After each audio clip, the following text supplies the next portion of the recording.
नमस्कार। अष्टावक्र गीता संजय की नज़र से इस श्रृंखला में फिर एक बार आपका हृदय से स्वागत, धन्यवाद।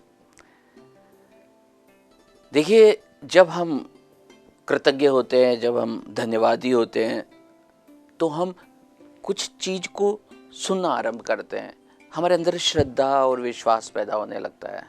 और मुझे लगता है कि पहले कोई भी चीज़ सीखनी हो तो विश्वास तो होना ही चाहिए, और विश्वास नहीं होगा तो हम भला सुनेंगी कैसे। तो मैं आपके अंदर बैठे उस परम तत्व को, उस श्रद्धा को, उस विश्वास को नमस्कार करता हूँ और इस यात्रा को आगे लेकर चलते हैं। देखिए ना, आत्मा एक कितना गूढ़ विषय है, कितनी गूढ़ समझ है। कितनी बार हमने इसका नाम सुना पर हम नहीं समझ पाए। मुझे लगता है जितने भी आपने ग्रंथ पढ़े होंगे उसमें आत्मा को समझने के लिए ये सबसे बेहतरीन ग्रंथ है, अष्टावक्र गीता। और हमने पिछले एपिसोड में भी आत्मा की कुछ गुणों की बातें की थी। और आत्मा को जानने के बाद कहते हैं कि कुछ ही समय बाद आप परमात्मा को समझने लग जाते हैं। आप दृष्टा बन के खुद की भावनाओं और खुद के विचार को देखने लग जाते हैं, और कुछ ही समय में आप साक्षी बन जाते हैं। और वो साक्षी अवस्था के बाद कुछ ही समय बाद आप अपने आप को आत्मा अनुभव करने लग जाते हैं, और आत्मा अनुभव करने के बाद में कुछ ही समय बाद आपको सब चीज़ एक और स्वयं परमात्मा अनुभव होने लगते हैं। तो दोष कहाँ है भला? मुझ में भी परमात्मा है और आप में भी परमात्मा है। हम सब लोगों में एक ही परमात्मा है। और जब तक हम उस मिथ को, उन मान्यताओं को तोड़ेंगे नहीं और उन्हीं मान्यताओं में बंधे रहेंगे जो द्वैत मान्यताएं हैं, जो हर चीज को दो करके बताती है कि मैं अलग, ईश्वर अलग, जबकि मेरे अंदर ही ईश्वर है। और बल्कि मैं गहराई से ये बात कहूँ तो भी सच होगी। और ये बात मेरी नहीं, ये बात अष्टावक्र की है कि हाँ मैं, हाँ आप दोनों परमात्मा ही हैं। क्योंकि आप में वो आत्मा बसती है, आप में वो चेतना बसती है, और वही चेतना सर्वत्र है, पूरे ब्रह्मांड में है। और वही ईश्वर है जो कि एक है। तो आइए आत्मा के सबसे पहले गुण साक्षी की वापस एक बार चर्चा कर लेते हैं। क्योंकि ओशो के विचार सुने, बुद्ध के विचार पे मनन करें, महावीर के विचारों पर मनन करें, तो हमें ये बात सभी लोग की समझ में आने लगती है कि हम सब लोग जो है वो कुछ भी नहीं करते। हम सब लोग बस सृष्टा है, और सृष्टा होकर हम अपने विचारों और अपनी भावनाओं को देखना आरंभ करें तो फिर सभी चीजें नियंत्रण में आने लगेगी। आपके मन में मलिन विचार आ रहे हैं, उन्हें आप देख रहे हैं। आपके अंदर पवित्र विचार आ रहे हैं, आप उन्हें देख रहे हैं। और जब आप देखेंगे तो मालिक बनेंगे और पवित्र विचारों की सिलेक्शन करेंगे। लेकिन जब आप खुद ही विचार बन जाते हैं, जब आप खुद ही भावना बन जाते हैं, तो फिर भला किसको रोकोगे? जब आप खुद ही नौकर बने हुए हैं तो आप भला आप किसको रोकोगे? सोचिए ना, अगर आप अपने नौकर के अधीन हैं तो आपका जीवन भला कैसे होगा? फिर आप अपने फैसले कब लेंगे? अगर आपको अपने फैसले लेने हैं तो आपको पहले अपना मालिक बनना पड़ेगा, आपको आत्मा बनना पड़ेगा। आत्मा बनना नहीं पड़ेगा, बल्कि मैं कहूँ आपको अपना आत्मस्वरूप को समझना पड़ेगा। तभी तो ताकत आएगी, तभी तो चीज़ें नियंत्रित होगी, तभी तो अहोभाव आएगा, तभी तो दुख दूर हटेंगे, तभी तो आनंद की अनुभूति होगी। आत्मा का पहला गुण साक्षी होना है। आत्मा का दूसरा गुण आत्मा सर्वव्यापी है। आत्मा पूर्ण है, अपूर्ण नहीं। अगर कोई चीज़ अपूर्ण है, इनकम्प्लीट है, तो फिर से आत्मा नहीं कहा जा सकता। आत्मा पूर्ण है, ये सर्वव्यापी भी है, यानी मुझ में भी है और आप में भी है। जगत की जितनी भी चीज़ें सब में फैली हुई है। कुछ ऐसे कहिए कि लाइट, इलेक्ट्रिसिटी तारों के द्वारा बह रही है, और बहुत सारे बल्ब, पंखे उससे चल रहे हैं।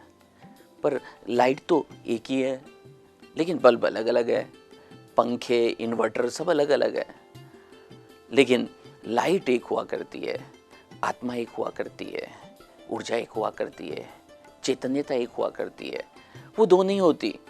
और यही आत्मा का मौलिक गुण है कि हम इस बात को अनुभव करें कि हम सब लोग आत्मा हैं और आत्मा सर्वव्यापी है। आत्मा पूर्ण है, एक है, मुक्त है और एक भी है, दो नहीं है। और जहाँ भी दो है वहाँ आत्मा नहीं है, आत्मा एक है। और जरा सोचिए, जब आप पूरे जगत को एक महसूस करने लगते हैं, जब पूरे जगत को एक समझने लगते हैं, तो आप भला किसका नुकसान करेंगे? आज जितने भी टेररिस्ट अटैक होते हैं, जितने भी लोग क्राइम करते हैं, वो इसी वजह से तो समझ करते हैं क्योंकि उन्हें एक नहीं दिख रहा, उन्हें मैं अलग और तुम अलग दिखाई दे रहे हो। जब हमारे को उड़ती हुई चिड़िया में मैं स्वयं दिखने लग जाओ और एक ही ऊर्जा दिखने लग जाए, तो उस चिड़िया का नुकसान कैसे कर सकते हैं? जब आपको पेड़ों की में चैतन्यता दिखने लग जाए, पेड़ चैतन्य है तभी तो बढ़ते हैं, तभी तो स्वतः बढ़ते हैं। जब आपको उनकी चैतन्यता और आत्मा रूप का परिचय हो जाए, तो आप स्वयं को एक पेड़ भी अनुभव करने लगते हैं। आत्मा को समझना हो तो हमें ये बात समझनी पड़ेगी कि हर एक जीव में एक चैतन्यता है, आत्मा है, और वो आपसे भी जुड़ी हुई है। अगर आप पेड़ को काटते हैं तो उसका प्रभाव बहुत महीन पड़ता होगा, बहुत कम पड़ता होगा, पर उसका प्रभाव आप पर भी पड़ता है। अगर आप किसी को दुख देते हैं तो आपको लगता है कि मैंने कुछ अलग काम कर दिया, मैंने अपना स्वार्थ सिद्ध कर दिया, पर उसके आहत होने से कहीं ना कहीं, चाहे बहुत सूक्ष्म, आप भी आहत होते ही हैं। और जब आपको आत्मा का ये एक रूप समझ आ जाता है तो आप शक्तिशाली बन जाते हैं, आप ताकतवर बन जाते हैं, आप ज्ञानी बन जाते हैं। आइए आत्मा के कुछ और गुणों की चर्चा करें, क्योंकि भाव तो यही है ना कि हम आत्मा को समझ जाएं। आत्मा मुक्त है, आत्मा चेतन है, आत्मा अक्रिय है। आत्मा मुक्त है, क्या मतलब हुआ? देखिए ना, आपके मन में एक विचार आया और आप किसी से बंध गए, फिर आपने सोचा तो वो आपके वही विचार आदत बन गया और आप उससे बंध गए। और जिससे बंधते हो ना, वो आत्मा नहीं है। आत्मा का ये गुण है कि वो मुक्त है, वो बंधी हुई नहीं है। आपके मन में एक भाव आया और आप उससे बंध गए और उसने आपके पूरे शरीर की केमिस्ट्री को ही बदल दिया, पर ये भाव है, ये आत्मा नहीं है। आपको इसको समझना होगा। आत्मा के कुछ मौलिक गुण, ये मौलिक गुण 10 है जो इस श्लोक संख्या 12 में अष्टावक्र समझा रहे हैं। आत्मा के 12 विशेषताएं, मौलिक गुण जब आपको समझ में आएंगे तब आपका आत्मा के प्रति समझ और बढ़ने लगेगी। आइए आत्मा के कुछ एक और फ्लेवर की बात करते हैं, तो चैतन्यता है। देखिए ना, ये पूरे ब्रह्मांड में दो चीजें बनी हुई है, एक जड़ता और दूसरी चैतन्यता। पत्थर जड़ है, ऐसा कहे, पत्थर जड़ तो है पर उसमें भी एक चेतन तत्व तो उसमें भी है, पर मूल रूप से उसे जड़ कहा जाए तो कुछ गलत नहीं होगा। जड़ और चैतन्य, तो आत्मा का जो मूल स्वभाव है 100% उसमें चैतन्यता है, लाइवनेस है। देखिए ना, आजकल हम फास्ट फूड खाते हैं, वो थोड़ा मृत भोजन है, लेकिन हम एक स्प्राउट्स यानी कच्चे फल खाते हैं, ये लाइव फूड है और लाइव अच्छी है। लाइव चीज़ों को हम पसंद करते हैं, लाइव चीज़ें हमारे शरीर के लिए गुण लेकर आती है। आत्मा पूरी तरह से चैतन्य है, उसमें जड़ता बिल्कुल भी नहीं है। आपका शरीर जड़ है, आपके विचार भी जड़ हैं, भावनाएं भी थोड़ी जड़ है, लेकिन आत्मा तो पूरी तरह से चेतन नहीं है। आत्मा क्या सक्रिय है? देखिए, आपका मन सक्रिय है, आपकी भावनाएं सक्रिय है, क्योंकि भावनाएं आने के बाद कुछ होता है। मन चंचल होने के कारण कुछ होता है, हम कुछ सक्रिय होते हैं, कुछ कर्म करने लग जाते हैं। लेकिन आत्मा अक्रिय है, वो कुछ भी नहीं करती बल्कि देखती है, वो ऑब्जर्वर है, वो दृष्टा है, वो सब चीज़ों को ऑब्जर्व कर रही है। उस तक पहुंचना है, वहां तक जाना है, ताकि हम कोई गलत काम कर ही नहीं पाए। और अगर हम बात करें तो आत्मा असंग है, वो किसी की संगति भी नहीं करती। और बात करें तो वो इच्छा रहित है और शांत है। जो चीज़ें अशांत है, जैसे मन अशांत हो जाता है, तो मन आत्मा नहीं है। विचार जो है उसके बाद में भी हमारी शांति में एक व्यवधान आता है, तो वो भी आत्मा नहीं है। और इच्छा रहित भी है, क्योंकि इच्छाएं तो बंधन का कारण बनती है। ये कुछ आत्मा के कुछ मौलिक गुण है, इन गुणों को हमें समझना पड़ेगा। ये आत्मा के 10 गुण जो है ये बहुत ही महत्वपूर्ण है। आइए एक बार इनका हम सूचीवार इनका इनको वापस जान लेते हैं। आत्मा के 10 गुण। प्रथम गुण है साक्षी, दूसरा सर्वव्यापी, तीसरा पूर्ण, चौथा एक, पांचवा मुक्त, छठा चेतन, अक्रिय, असंग, इच्छा रहित और शांत। ये आत्मा के 10 गुण है जो श्लोक संख्या 12 में समझाए गए हैं। मुझे लगता है कि इसको समझने के बाद हमारे से परिचय होता है, हमारे को अपनी आत्मा का परिचय मिलता है, आत्मा के अपरिवर्तनीय होने का परिचय मिलता है, आत्मा के चेतन स्वरूप का परिचय मिलता है। हम मुक्त होते हैं और हम अगर इसी को सतत चिंतन करते हैं तो हमें स्वयं का अनुभव होने लगता है। जब हम इस अपरिवर्तनीय यानी स्थायी यानी अचल आत्मा को अनुभव करने लगते हैं, उस चैतन्यता का अनुभव करने लगते हैं, तो हम मुक्ति को अनुभव करते हैं। और जब ये सतत चिंतन चलता रहता है तो हमारा भाव बदल जाता है, हमारी मान्यताएं बदल जाती है। देखिए ना, अभी आपकी मान्यताएं क्या रही थी? अभी आपकी मान्यताएं यही थी कि मैं शरीर हूँ, इसीलिए तो आज हम अपने शरीर के पर बहुत से यत्न करके आए। हमारी कोर मान्यता ये रही कि मैं विचार हूँ, हमारी कोर मान्यता ये रही कि मैं भावना हूँ। अब इन मान्यताओं को बदलना है, इन मान्यताओं को दूसरी मान्यताओं के साथ में परिवर्तित करना है। और ये सबसे बड़ी मान्यता है, और वो मान्यता है कि मैं आत्मा हूँ। जो ये अज्ञान था कि मैं शरीर हूँ, जो ये अज्ञान था कि मैं विचार हूँ, ये जो अज्ञान था जिसमें मैं एक भाव हूँ, इसे ज्ञान रूपी तलवार से काटना है और स्वयं को आत्म अनुभव करना है। ये बहुत बड़ा ज्ञान है, बहुत बड़ी समझ है, ये अष्टावक्र गीता की समझ है।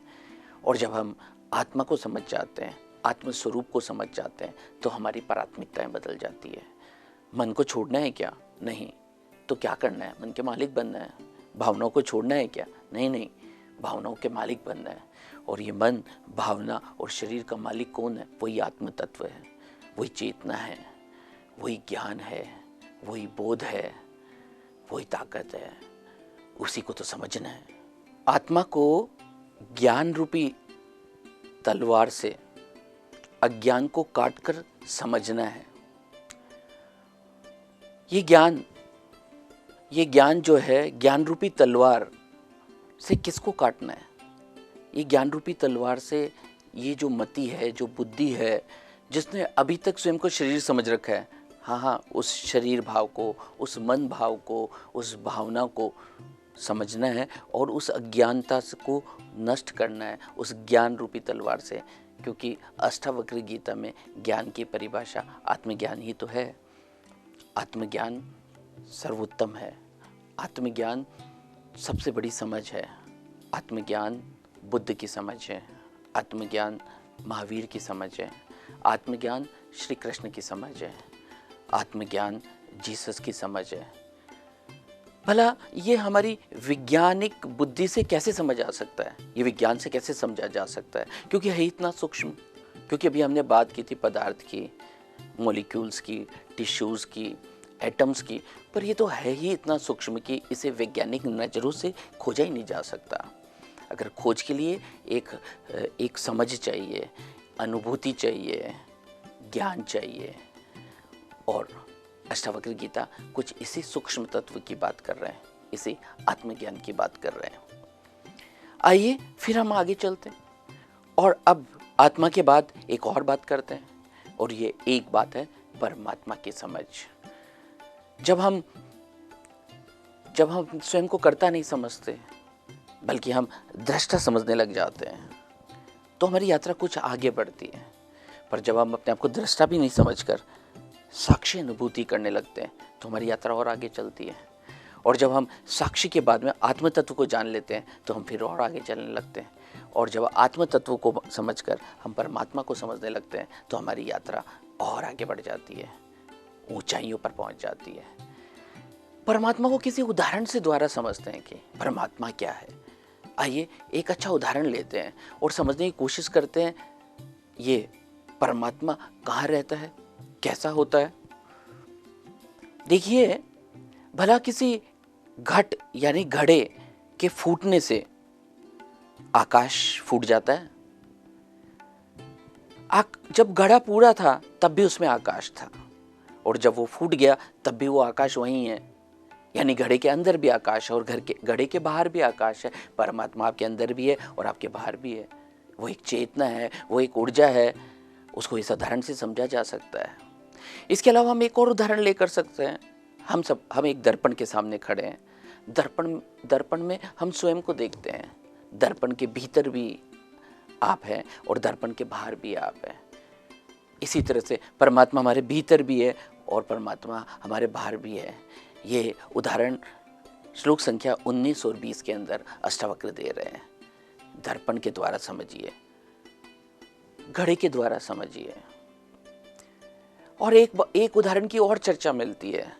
देखिए ना, अज्ञान की वजह से क्या होता है। आप रात में चले, आपने एक रस्सी को लटकते हुए देखा। अंधेरा इतना था कि आपको सांप जैसा वो प्रतीत होती है।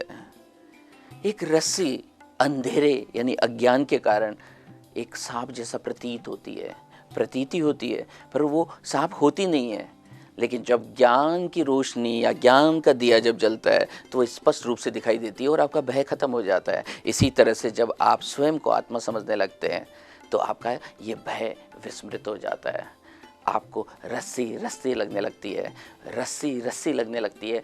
इसका मतलब ये है कि हकीकत में आप आत्मा है और आपको आत्मा की समझ बनने लगती है और आपको परम चैतन्यता और परम रोशनी की अनुभूति होती है। आपके मिथ, आपका अज्ञान नष्ट होने लगता है। हमारा अज्ञान अपने को शरीर समझना है, हमारा ज्ञान अपने आप को मन समझना है, हमारा ज्ञान अपने आप को विचार समझना है, हमारा ज्ञान अपने आप को भावना समझना है। और ये जब हमारा टूट जाता है, जब ये मिथ हमारा दूर हो जाता है और दिए की रोशनी जल जाती है और ज्ञान प्रकट होता है, तो हमें स्वयं परमात्मा की अनुभूति होने लगती है। हम आत्मा से भी एक तल ऊपर आ जाते हैं। जो भी आकार है, जो भी दिख रहा है, वो अस्थायी है, वो परमात्मा नहीं है।